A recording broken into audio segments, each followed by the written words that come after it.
आज hospital checkup के बाद मालूम हुआ कि मैं बांझ था, पर मेरे तो 3 बच्चे थे। अगर मैं बांझ था तो वो बच्चे किसके थे? जबकि मेरी बीवी तो पर्देदार औरत थी। मैं रोते हुए घर आया और इसे पूछा, मैं तो बांझ हूँ तो ये बच्चे किसके हैं? तो मेरी बीवी ने ये कैसा सच बताया जिसे सुनकर मेरी दुनिया उजड़ गई। बच्चों का बाप कोई और नहीं बल्कि आपका खुद। जब मेरी बहन मेरा नाश्ता लिए कमरे में चली आई थी, मेरी 2 ही बहनें थी और ऐसा बहुत कम होता था कि वो मुझे भाव दे या मेरा कोई काम करे। लेकिन जब मेरी छोटी बहन सादिया मेरा नाश्ता लेकर आई तो मैं मुस्कुरा दिया था। मैं जानता था इसे मुझसे कोई ना कोई काम जरूर था, वरना मेरी बहनों का नापसंदीदा तरीन इंसान इस दुनिया में कोई था तो वो मैं ही था। मुझे तुमसे कोई काम है नासिर। वो मुझसे 4 साल छोटी थी, लेकिन मुझे भाई कहकर बुलाना अपनी तौहीन समझती थी। और ये राज हर इसके अंदर भरने वाली मेरी बड़ी बहन आयशा भी। आयशा आप ही जो जानने मुझसे खुदा वास्ते का कौन सा बेड़ा था कि खुद तो मुझसे दूर दूर रहती ही थी, सारिया को भी मुझसे दूर किया हुआ था। मुझे पता था कोई काम ही होगा, वरना मुझे कहाँ पूछती हो तुम दोनों। ना चाहते हुए भी मैं अपने लहजे को तंजिया होने से नहीं रोक सका था, मगर सादिया पर कौन सा असर होने वाला था। मेरे तनस को भी ऐसे इग्नोर कर देती थी जैसे अक्सर ही मुझे करती थी। ज्यादा बातें मत करो और बच्चों ने जो कहा था वो करो। आखिर को अब्बा और दादी के लाडले हो तुम, निहायत बदतमीजी से जवाब देती वो चली गई थी और मैं गहरा सांस भरकर रह गया था। आयशा बिज्जो घर की पहली औलाद थी जिनका बहुत मुकाम था। इनकी पैदाइश पर बहुत खुशियां मनाई थी। वो घर भर की लाडली थी और इसी लाड की वजह से वो बहुत मगरूर भी हो गई थी। अपनी ख्वाहिश मनवाना और अपने आगे किसी को कुछ न समझना शुरू कर दिया था। और जब वो 7 साल की थी तो मैं पैदा हो गया था। 7 साल बाद घर में फिर से औलाद हुई और वो भी लड़का। तो दादी और अब्बा की खुशी की कोई इंतहा न रही थी। मेरे अब्बा इकलौते थे, इसलिए मेरी पैदाइश पर दादी ने सजदा शुक्र अदा किया कि खानदान जो वारिस मिल गया। मुझे घर घर में हाथों हाथ लिया जाने लगा था और यही चीज बिज्जो को अच्छी नहीं लगी थी। इन्हें लगा इनकी अहमियत कम हो रही है, इसलिए उन्होंने मेरे साथ अजीब सी जिद बांध ली थी। अम्मा मेरा करीब ना होती तो वो मुझे चुटकी काटकर या थप्पड़ मारकर गायब हो जाती थी और मैं घंटा भर मुंह फाड़कर रोता रहता था। बिज्जो को बहुत ही अच्छा लगता था जब मैं रोता था। मैं जरा बड़ा हुआ था, बिज्जो के पास जाने की कोशिश करता तो मुझे बुरी तरह से गुस्सा करती थी और फिर मैंने इनके पास जाना ही छोड़ दिया, बल्कि मैं इनसे इतना डर गया था। इन्हें देखते ही मैं कहीं ना कहीं छुप जाता था। मेरे बाद सादिया पैदा हुई तो बिज्जो का एक अलग रूप देखा था।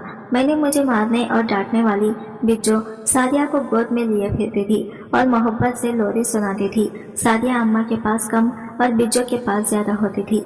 मेरा भी दिल करता था बिज्जो मुझसे भी यूं ही मोहब्बत करे जैसे सादिया से करती थी, लेकिन शायद मेरी किस्मत में ही नहीं था। हालात ऐसे ही रहे और वक्त गुजरता चला गया था। मुझे जहाँ अम्मा अब्बा और दादी का लाड़ प्यार का कॉन्फिडेंस देता था, वही बिज्जो का गुस्सा मुझे द्यों बना रहा था। मेरे जब मैट्रिक के पेपर थे तो अब्बा ने मुझे बिज्जो के पास पढ़ने के लिए बिठा दिया था। बिज्जो को तो जैसे पता नहीं कौन सा बदला लेने का मौका मिल गया था। वो मुझे ले करके छत पर बैठना तो जाती, लेकिन पढ़ाती कुछ भी ना थी, बल्कि मुझे डराती थी कि अगर मैंने अम्मी अब्बा को कहा तो वो मुझे बहुत मारेंगी। मैं तो इनसे बचपन से ही डरता था, इसीलिए चुप रहा और यूं बोर्ड्स के इम्तिहानात में मुझे फेल होना पड़ा। मेरे फेल होने पर बिज्जो के चेहरे पर जो मुस्कुराहट आई थी वो देखने के लायक थी। देखे तो अब्बा इस बेटे को इतना सर पर चढ़ाया हुआ है, आपने मेरा भी इतना वक्त खा गया और फेल भी हो गया, ये पढ़ने वाली चीज नहीं है। अब्बा इसकी जगह सादिया को अच्छे स्कूल में डालें और मेरा भी रिजल्ट कितना अच्छा आया है, मुझे भी एडमिशन ले दे। यूनिवर्सिटी में 3 साल से घर में बैठी हुई हूँ। बिज्जो ने खुद गर्जी में ये सब किया था और इनका प्लान कामयाब भी हो रहा था।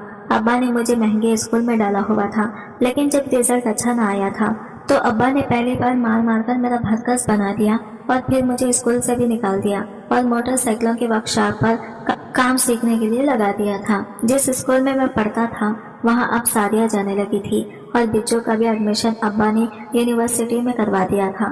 बिज्जो सादिया को बहुत दिल लगाकर पढ़ाती थी, तभी वो हर क्लास में नुमाया पोजीशन लेती थी और मुझे डरा धमकाकर उन्होंने इतना बना दिया था कि मेरी तालीम छूट गई थी और सारा फ्यूचर मेरा दांव पर लग गया था।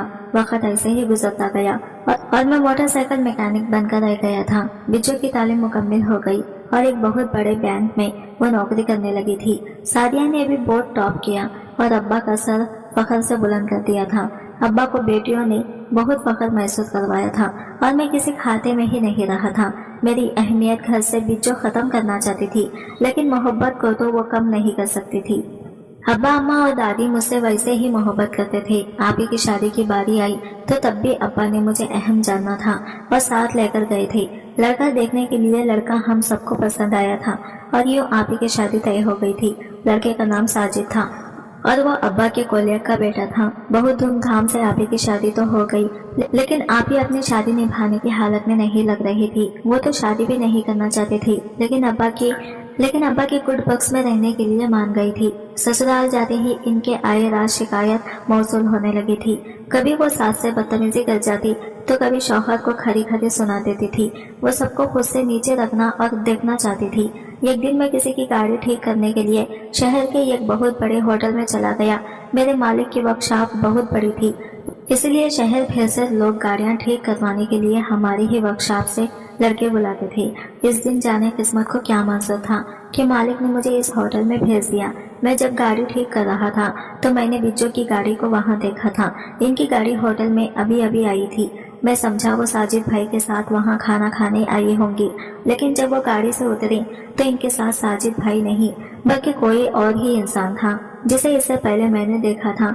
बिज्जो बहुत मुस्कुरा रही थी और मेरे पैरों तले से जमीन तो तब निकली जब वो इस आदमी का बाजू पकड़कर होटल के अंदर चली गई और मैं देखता रह गया। मेरी आंखों से जैसे गर्म मांदा निकलना शुरू हो गया था। जो सोचे मुझे आ रही थी, मैं चाहकर भी सोचना नहीं चाहता था। मैं अपनी बिज्जो पर शक नहीं करना चाहता था और तब तो बिल्कुल नहीं कमाल का समझ बूझ रखने जब वो शादीशुदा थी। लेकिन मैं वाला जो इंसान था ऐसे होटल पर किसी मर्द के साथ आने का मतलब भी समझता था। मैं वहाँ किस लिए आया था मैं ये भूल चुका था और भागकर बिज्जू के पीछे ही होटल में दाखिल हुआ, जहाँ बिज्जू और वो आदमी रिसेप्शन पर खड़े थे। और अगले ही पल मुझे लगा आसमान मेरे सिर पर आ गिरा है। मेरे कदम मन के हो गए थे और मुझसे चलना दोपहर हो रहा था। मेरे वहम साम बनकर मुझे डसने लगे थे और हकीकत जानकर मुझे साम सूंघ गया था। मैं वो मंजर कैसे भूलता जब मेरी सगी बहन जो शादीशुदा थी लेकिन किसी गैर मर्द के साथ वो होटल का कमरा लेकर गई थी। खूब गैरतमंद लोग ऐसे वक्त में तो शर्म से मर जाते हैं, लेकिन मैं मजीद तस्दीक चाहता था, इसलिए रिसेप्शन पर गया। आयशा मैडम ने गाड़ी पार्क करने के लिए चाबी दी थी। वो अभी अभी ही आई है। होटल में मैं जान सकता हूँ वो किस कमरे में है ताकि मैं चाबी दे सकूं। इन्हें मैंने गाड़ी की चाबी दिखाई तो रिसेप्शन ने जज्बात में सर हिलाया और फिर कंप्यूटर पर देखकर मुझे कमरा नंबर बता दिया। मैं शीशो बींच की कैफियत में था कि जाऊं या नहीं, लेकिन मुझे जाना ही था। जो मुझसे जितनी काला मर्जी नफरत करती, लेकिन वो मेरी बहन थी। इन्हें यूं अपनी जिंदगी बर्बाद करने में नहीं दे सकता था। बामुश्किल मैं इसे बताए गए कमरे के सामने पहुंचा। मैं कमरे में जाना चाहता था, लेकिन मेरा कदम आगे बढ़कर फिर रुक जाते थे। ये एक भरम था जिसे मैं कायम रखना चाहता था, लेकिन वो वक्त भरम रखने का नहीं था, वो वक्त गैरत दिखाने का था, एक भाई की तरह। हालत हो समझने और संभालने का था। मैंने कमरे का दरवाजे के हैंडल पर हाथ रखा तो वो खुलता चला गया था। बिज्जू लॉक करना शायद भूल गई थी और जैसे ही मैं कमरे में दाखिल हुआ था मेरे पैरों तले से जमीन निकल गई थी और आंखें फटी की फटी रह गई थी। क़यामत के रोज सूर फूंककर पहाड़ कैसे उड़ाए जाएंगे मैं खड़े खड़े समझ चुका था, बल्कि मैं खुद रोई के गाले बनकर हवा में उड़ता चला गया था। इस भरी जवानी में मेरे दिल में वो दर्द उठा कि लगा अगले ही पल बंद हो जाएगा। लेकिन हम जैसे लोग शर्म से कहाँ मरते हैं, हमें तो जीना पड़ता है और सब सहना पड़ता है। मुझे वहां देखकर बिज्जो भी भूख ला गई थी और जल्दी से बड़ी सी शाल से खुद को ढांप लिया था। वो सोच भी नहीं सकती थी कि मैं वहां आ जाऊंगा और इन्हें यूं रंगरलियां मनाते हुए रंगे हाथों पकड़ लूंगा। ये सब देखने के बाद मुझ में मजीद वहां खड़ा रहने की हिम्मत नहीं थी और ना ही मैं वो वाला भाई था जो गैरत में वहां खड़े खड़े ही बहन को मार डालता। मेरी तो अकल तक सलब हो गई थी और दिमाग में आंधियां चल रही थी। मैं पलटा और वहां से भागता चला गया था, इतनी तेज जैसे मेरे पीछे कोई भूत या कुत्ता लग गया हो। मेरी आंखों से आंसू बह रहे थे और दिल में दर्द की शरीर ठेसें उठ रही थी। मैं कभी सोच भी नहीं सकता था कि बिज्जो को इस तरह देखूंगा। वो सबको धोखा दे रही थी और सबसे ज्यादा अपने शौहर साजिद को दे रही थी, मगर जैसे इन्हें एहसास ही नहीं था। होटल से निकलकर मैं तेज तेज फुटपाथ पर चल रहा था। मेरे इर्द गिर्द क्या हो रहा है, मैं कहाँ, इससे बेनियाज मैं बेबस सिकत भागता चला जा रहा था जब कोई पीछे से मुसलसल हॉर्न बजा रहा था और फिर मेरे करीब आकर गाड़ी रुकी। वो बिज्जो की गाड़ी थी और बिज्जो तेजी से गाड़ी से निकली थी। मैंने इन्हें खून खवार नजरों से देखा तो उन्होंने मेरा हाथ पकड़कर मुझे खींचकर गाड़ी में बिठाया और सीट बेल्ट बांधकर खुद ड्राइविंग सीट बांध ली। देखो नासिर, तुम किसी को कुछ नहीं बताओगे, ना ही तुमने कुछ देखा ना सुना। वो बगैर शर्मिंदा हुए मुझ पर यह रोक डाल रही थी जैसे बहुत बड़ा कारनामा सरअंजाम देकर आई हूँ। मैं जरूर बताऊंगा बिच्चो, मैं छोटा बच्चा नहीं हूँ, साल का लड़का हूँ जिसे सब समझ आता है। आपके कारनामे मैं जरूर अब्बा को बताऊंगा कि तो शुक्र करें मैं वहाँ से चला आया, वरना ऐसी बातों पर भाई बहनों को मार देते हैं। मेरी बात पर उन्होंने मुझे यूं देखा जैसे कोई बहुत अनहोनी बात सुन ली हो और फिर हंसने लगी थी। तुम मुझे मारोगे? उफ, कल के बच्चे मुझे आंखें दिखाओगे और मुझे धमकियां लगाओगे। अब किसी को कुछ बताने के काबिल या मुझे मारने के काबिल रहोगे तो करोगे ना कुछ। अब देखो मैं तुम्हारे साथ क्या करती हूँ। गाड़ी हाईवे से जा रही थी जब बिच्चू ने खा जाने वाली नजरों से मुझे देखा और हाथ माथे तक ले जाकर अलविदा कहते वो गाड़ी से कूद गई थी। वो ड्राइविंग सीट पर नहीं थी और मेरा सीट बेल्ट खुल रहा था, ना मुझसे गाड़ी कंट्रोल हो रही थी। मैंने स्टीयरिंग तेजी से घुमाया तो सामने से आते ट्रक के साथ गाड़ी का एक जोरदार तसादम हुआ और फिर कुछ शीशे उड़कर मेरे जिस्म में प्योसित हो गए थे और मेरे जिस्म से खून की फव्वार बह निकली। मौत को अपनी आंखों के सामने खड़े देखकर मैं खौफज़दा हो गया था और फिर मेरी आंखें बंद होती चली गई थी। बंद होती आंखों के साथ मैंने आसमान की तरफ देखकर बस एक ही शिकवा किया था कि क्या बहनें ऐसी भी होती हैं। बड़ी बहनें तो माओ जैसी होती हैं। फिर मेरे मुकद्दर में बहन मौत बनकर क्यों भेजी गई? जाने कितने वक्त तक मैं दुनिया से बेखबर रहा था। आखिर बार मेरी आंखें सड़क पर बंद हुई थी और जब इन दोबारा मैंने आंखें खोली तो खुद सफेद चादर दीवारी के दरमियान बेड पर पाया था। मुझे लगा मैं मर चुका हूँ और अब मेरा हिसाब किताब होने की बारी है। लेकिन इसी वक्त कमरे का दरवाजा खुला और नीले यूनिफॉर्म में नदर्स अंदर दाखिल हुई और मुझे होश में देखकर बाहर को भागी थी। तभी कुछ देर बाद सफेद कोट में डॉक्टर अंदर दाखिल हुआ तो मुझे एहसास हुआ मैं जिंदा हूँ और अभी इसी दुनिया में हूँ। डॉक्टर ने मुझे चेकअप किया और मुस्कुराकर कुछ कहा भी था, लेकिन मुझे लगता था मैंने बरसों बाद इस दुनिया को देखा है, इसलिए बस गौर से इन्हें देख रहा था। डॉक्टर के जाने के बाद कमरे में एक आदमी और दो औरतें दाखिल हुई थी। मैंने बीत गौर किया तो मुझे याद आया वो अब्बा, अम्मा और दादी थे जो मुझसे लिपट बच्चों की तरह रो रहे थे। इनकी आंखों से खुशी के आंसू बह रहे थे। मैं भी इन्हें देखकर बहुत खुश हो गया था और फिर मुझे पता चला कि हादिसे ने मुझे बहुत मुतासिर किया था और 2 साल से मैं कोमा में था। सब मेरे जीने की उम्मीद छोड़ बैठे। जब तब मैं जाग गया था। मुझे घर ले जाया गया तो सादिया ने मुझे देखकर नखोहत से मुंह फेर लिया। इसने पूछा तक भी नहीं मैं कैसा हूँ। मैं अपने कमरे में आराम कर रहा था जब बच्चों कमरे में आ गई थी। इन्हें देखकर मुझ पर खौफ सतारी होने लगा था और मुझे लगा वो मुझे मार देंगी। मैं खौफ से डबडबाती आंखों से इन्हें देख रहा था और वो मुझे आज भी ऐसे ही हकारत से देख रही थी। 2 बरस बीत गए मगर कुछ भी नहीं बदला था। वो आज भी मुझसे वैसे ही नफरत करती थी। मौत के मुंह से आए हो, उम्मीद है अब मुंह बंद ही रखोगे। और मैंने आपको शर्म नहीं आई? ये सब करते हुए मैं हैरत का बुत बने इन्हें देखता जा रहा था जिन्होंने बहुत हकारत से मुझे देखा। मैं तो इनकी नजरों से ही खौफ ज्यादा हो गया था।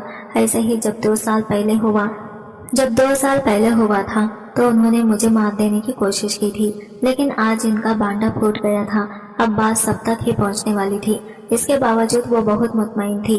ये गैरतमंद भाई बनने सबकी अदाकारी मेरे सामने ना करना। मैं तुम्हें अपना भाई नहीं समझती। और दूसरी बात, मैं शर्मिंदा अपने किसी भी फ़ैल पर कहा था अम्मा से मत करवाएं मेरी शादी, लेकिन अब्बा के सामने तो वो बोल ही नहीं पाई। और अब्बा सिर्फ तुम्हारी सुनते हैं और तुमसे मदद मांगना मेरी तौहीन थी, इसलिए मैंने अपने लिए रास्ता खुद चुना। अब्बा की बात मान ली तो मेरी भी जिंदगी में अब कोई मदाखलत ना करे, वरना अंजाम तो तुम जानते हो। वो कमाल हटधरी से कह रही थी जैसे जो उन्होंने किया था वो बहुत अच्छा काम था। वो मुझे एक बार फिर अंजाम से डरा रही थी। साजिद भाई तो इन्हें गुस्से से देखकर रह गए थे और फिर खड़े खड़े ही उन्होंने तलाक देकर अस्सलाम को इनसे छीन लिया और बिज्जो को मेरे साथ चलता किया था।